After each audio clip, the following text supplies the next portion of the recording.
صحیح بخاری حدیث نمبر 31۔ صحابی کہتے ہیں کہ میں ابوذر سے ربضہ میں ملا، وہ ایک جوڑا پہنے ہوئے تھے اور ان کا غلام بھی وہی جوڑا پہنے ہوئے تھا۔ میں نے ان کا سبب دریافت کیا تو کہنے لگے کہ میں نے ایک شخص یعنی غلام کو برا بھلا کہا تھا اور اس کی ماں کی غیرت دلائی مطلب گالی دی، تو رسول اللہ صلی اللہ علیہ وسلم نے یہ معلوم کر کے مجھ سے فرمایا، اے ابوذر، تو نے اسے ماں کے نام سے غیرت دلائی، بے شک تجھ میں ابھی کچھ زمانہ جاہلیت کا اثر باقی ہے، یاد رکھو ماتحت لوگ تمہارے بھائی ہیں۔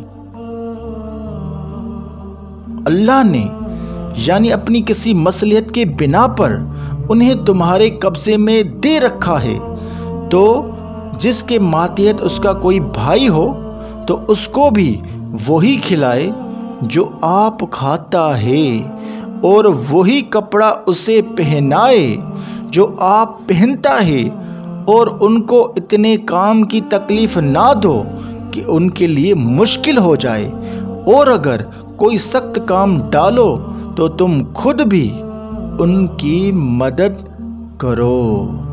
صحیح بخاری حدیث نمبر 32۔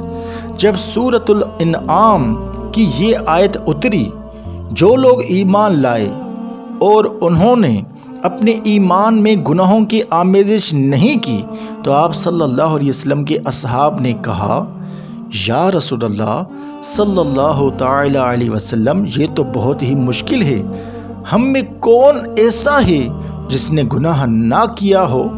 تب اللہ پاک نے سورۃ اللقمان کی یہ آیت اتاری، ان الشرک لظلم عظیم، کہ بے شک شرک بڑا ظلم ہے۔ صحیح بخاری حدیث نمبر 33۔ آپ صلی اللہ علیہ وسلم نے فرمایا، منافق کی علامتیں 3 ہیں، جب بات کرے جھوٹ بولے، جب وعدہ کرے اس کی خلاف کرے، اور جب اس کو امین بنایا جائے تو خیانت کرے۔ یہ 3 علامت ہیں منافق کی۔ صحیح بخاری حدیث نمبر 34۔